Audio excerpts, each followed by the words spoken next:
É, 3 minutos para pergunta. Eu ainda acho que é e muito pode até, acumular. né? Bom, mas vamos... mas você pode acumular para sua resposta. É tá? verdade. Entendeu? Verdade, então, se você economizar na pergunta, lembrando que a resposta é de 4 minutos, mas o máximo que você pode... A réplica é de 4. Desculpa, a réplica é de 4 minutos, você pode acumular no máximo 1, tá? Tá.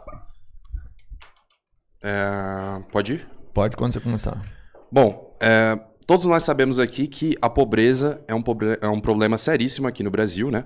Por vários sentidos. Obviamente tem a questão social, da pessoa não ter dignidade, mas também porque são pessoas que não integram no mercado de trabalho, não consomem também.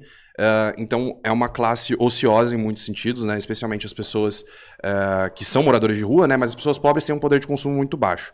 Então, eu queria entender qual que seria a proposta dele para retirar as pessoas da pobreza, quais que seriam as medidas que seriam necessárias para fazer com que essa população tenha um poder de consumo, né, consiga sair dessa condição de pobreza, qual que seria a visão dele para solucionar, ou pelo menos ajudar a questão da pobreza aqui no Brasil. Tá, eu acho muito interessante a pergunta do Loconte, porque realmente nós temos que pensar nas pessoas socialmente vulneráveis. Boa. Então... eu acho que eu e o Loconte temos esse mesmo objetivo, talvez nós diverjamos aí em o que fazer, né? Então, existe um autor chamado Jeffrey Tucker, que é um economista da escola austríaca, que ele diz o seguinte: você tem 2 formas de pegar o dinheiro do rico e dar para o pobre. Uma é apontar uma arma na cabeça dele, que são os impostos, que é imposto progressivo, são as políticas de redistribuição de renda que não passam de assaltos institucionais. Esse tipo de coisa... ela vai matar a caridade no rico, ela vai matar a gratidão no pobre, ela vai destruir o tecido social, ela vai desencorajar a inovação, o empreendedorismo e a geração de riqueza, e ela vai acomodar o pobre que vai ficar dependendo de política pública em vez de ele mesmo buscar as virtudes para se inserir no mercado. Então essa é a forma errada de distribuir a renda. E existe uma segunda, e eu diria, complementando o Tucker, uma terceira. A segunda forma é deixar a economia rolar livremente. Quando os ricos acumulam capital, o que eles vão querer? Eles vão querer bens que lhe deem status, diferenciação, bens de luxo. Quando o rico vai num restaurante de luxo e ele gasta o dinheiro, sabe o que ele está fazendo? Ele está tirando o dinheiro do rico e dando para o garçom, para a recepcionista, para o porteiro. Então, com a produção de bens de luxo, o dinheiro necessariamente vai sair do rico e vai para o pobre. Você precisa dar a oportunidade para o mercado criar esse tipo de bens. E existe um terceiro, que é a caridade, que é a caridade cristã. Eu sou a favor da caridade, eu sou a favor da filantropia, eu sou a favor de ajudar o pobre. Só que isso é uma coisa que tem que partir do cidadão, tem que partir da virtude. Aí alguns vão falar, Cogos, você vai ficar aí dependendo do cidadão ser virtuoso. Quem disse que isso vai acontecer? Bom, primeiro que isso já ocorre. Existem inúmeras iniciativas sociais. O meu ponto é que se não houvesse impostos, não houvesse a depredação do poder de compra da moeda, elas ocorreriam mais. As pessoas fariam mais caridade se tivessem mais dinheiro. E o meu terceiro ponto é que quanto mais a economia se desenvolver, mais ela vai abarcar o pobre dentro do mercado. Quanto mais o capital se acumular, mais vai ter demanda, por exemplo, por mão de obra. Algumas empresas hoje não contratam mão de obra porque a lei trabalhista atrapalha, ou porque o governo cobra impostos demais. À medida que a economia vai se desenvolvendo, vão se criando novas oportunidades de emprego, tanto em quantidade, porque vão demandar mais emprego, quanto em qualidade, porque empregos que nós nem imaginamos que vai existir, vão passar a existir. A demanda efetiva por mão de obra vai aumentar se as empresas tiverem capital acumulado para isso. Então você tem na economia uma proporção entre o capital investido em maquinário, investido em terra, e o capital investido em mão de obra. Isso o próprio Marx falava, né? Quanto mais capital você tem, maior demanda você consegue ter por mão de obra, emprega-se as pessoas, elas participam do processo produtivo e não são mais pobres.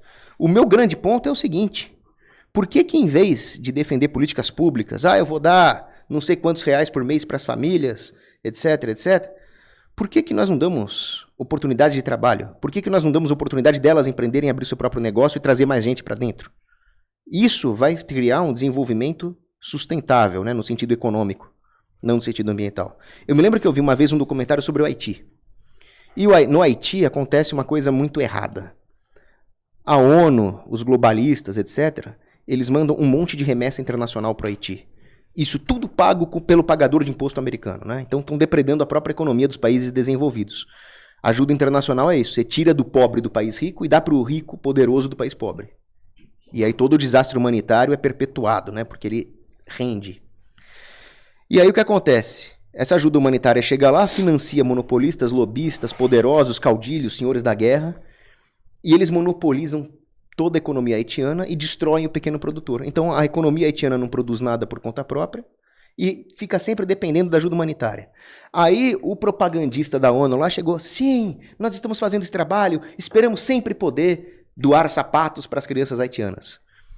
Aí eu falei, por que vocês não pensaram em liberar a economia para que haja empresas que produzam sapatos baratos no Haiti? Porque isso não interessa aos lobistas, isso não interessa aos burocratas do governo. Interessa sempre manter a população dependente. Então, para mim, claro que você precisa tirar as pessoas da pobreza material.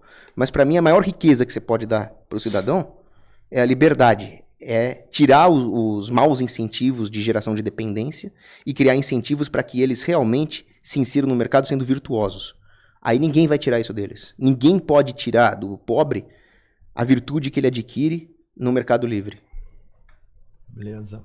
Loconte, são 5 minutos que você tem um resíduo do primeiro, beleza? Você pode usar até 5 minutos aí. Beleza.